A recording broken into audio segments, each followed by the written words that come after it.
क्या आपने सुना? विश्व की नजरें मध्य पूर्व पर टिकी हैं।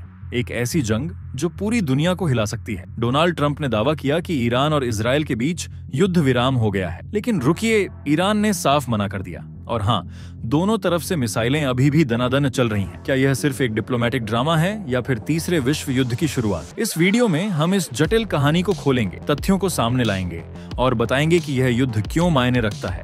तो आइए इस खतरनाक गुत्थी को सुलझाने की कोशिश करते हैं। चलिए शुरू करते हैं। पिछले कुछ हफ्तों से ईरान और इजराइल के बीच तनाव अपने चरम पर है। 13 जून 2025 से शुरू हुई यह जंग अब तक रुकने का नाम नहीं ले रही। इजराइल ने ईरान के परमाणु ठिकानों नतांज, फोर्डो और इस्फहान पर हवाई हमले की, जिसमें कई ईरानी सैन्य कमांडर और वैज्ञानिक मारे गए। जवाब में ईरान ने इजराइल के शहरों जैसे तेल अवीव, बियरशेबा और हाइफा पर बैलिस्टिक मिसाइलें दागी। नवभारत टाइम्स की एक रिपोर्ट के मुताबिक बियरशेबा में एक मिसाइल हमले में 3 इजरायली नागरिकों की मौत हो चुकी है, जबकि इजरायली हमलों में ईरान के एक शीर्ष परमाणु वैज्ञानिक सेदिगी सब्र की जान गई। लेकिन कहानी यहीं नहीं रुकती। अमेरिका भी इस जंग में कूद पड़ा है। डोनाल्ड ट्रंप ने 24 जून 2025 को अपने social media platform truth social पर दावा किया कि ईरान और इजराइल के बीच युद्ध विराम पर सहमति बन गई। उन्होंने इसे 12 दिन की जंग का अंत बताया और कहा कि यह युद्ध विराम हमेशा के लिए रहेगा। लेकिन ईरान के विदेश मंत्री अब्बास अरागची ने तुरंत इसका खंडन किया। उन्होंने कहा,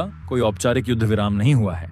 अगर इजराइल सुबह 4 बजे तक हमले बंद करता है तो ईरान भी जवाबी कार्रवाई रोकेगा। और यही वह पल है जहां कहानी और उलझ जाती है। ट्रंप के दावे के कुछ घंटों बाद ही ईरान ने इजराइल पर 8 और बैलिस्टिक मिसाइलें दाग दी। एक्स पर एक यूजर ने लिखा, ट्रंप बस हवा में तीर चला रहा है। ये बात काफी हद तक सही लगती है, क्योंकि दोनों तरफ से हमले अभी भी जारी हैं। यह युद्ध सिर्फ ईरान और इजराइल तक सीमित नहीं है, इसका असर पूरी दुनिया पर पड़ सकता है। सबसे पहले मध्य पूर्व तेल का सबसे बड़ा स्रोत ईरान ने स्ट्रेट ऑफ हॉर्मुज को बंद करने की धमकी दी है, जो वैश्विक तेल आपूर्ति का 20% हिस्सा संभालता है। अगर यह बंद होता है तो भारत जैसे देशों में पेट्रोल डीजल की कीमतें आसमान छू सकती हैं। दूसरा, यह युद्ध क्षेत्रीय शक्ति संतुलन को बदल सकता है। इजराइल को अमेरिका का समर्थन है, जिसने गुप्त रूप से 300 हेलफायर मिसाइलें इजराइल को दी। वहीं ईरान को रूस और चीन का अप्रत्यक्ष समर्थन है, हालांकि वे खुलकर सामने नहीं है। अगर यह जंग बढ़ती है तो यह एक वैश्विक संघर्ष में बदल सकती है। तीसरा, भारत के लिए भी यह चिंता का विषय है। ईरान में हजारों भारतीय छात्र और कामगार हैं। तेहरान में एक इजरायली हमले में 2 कश्मीरी छात्र घायल हो चुके हैं। भारत सरकार ने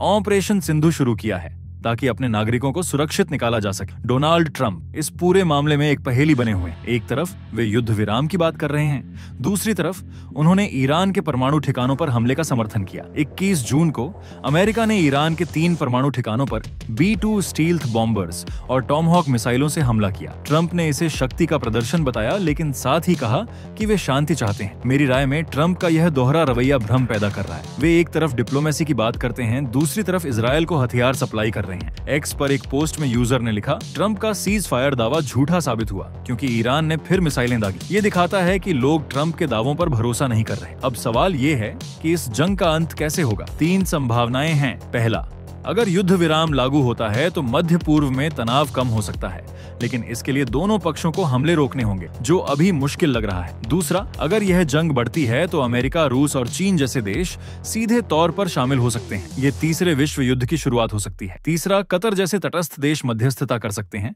जैसा कि रॉयटर्स की रिपोर्ट में दावा किया गया है कि कतर ने युद्ध विराम प्रस्ताव रखा था। मेरे हिसाब से तीसरा विकल्प सबसे व्यवहारिक है, लेकिन इसके लिए ट्रंप को अपनी बयानबाजी कम करनी होगी और ईरान को भी अपनी जिद छोड़नी होगी। आइए एक छोटी कहानी सुनते हैं। मेरे एक दोस्त का भाई तेहरान में पढ़ाई करता है। पिछले हफ्ते जब इजरायली हमले हुए तो वह अपने हॉस्टल में था। उसने बताया कि सायरन की आवाज और बमों के धमाकों से पूरा शहर दहशत में था। ये सिर्फ एक व्यक्ति की कहानी नहीं, बल्कि उन हजारों लोगों की हकीकत है जो इस जंग की चपेट में है। ये हमें याद दिलाता है कि युद्ध सिर्फ मिसाइलों और बमों की बात नहीं, बल्कि इंसानी जिंदगियों का सवाल है। तो दोस्तों, ये थी ईरान इजराइल युद्ध की ताजा कहानी। ट्रंप का युद्ध विराम दावा, ईरान का इनकार और दोनों तरफ से चल रही मिसाइलों की बारिश, ये सब हमें एक अनिश्चित भविष्य की ओर ले जा रहा है। ये जंग न सिर्फ मध्य पूर्व बल्कि पूरी दुनिया के लिए एक बड़ा सवाल है। क्या शांति संभव है या हम एक बड़े युद्ध की ओर बढ़ रहे हैं? आपकी राय क्या है?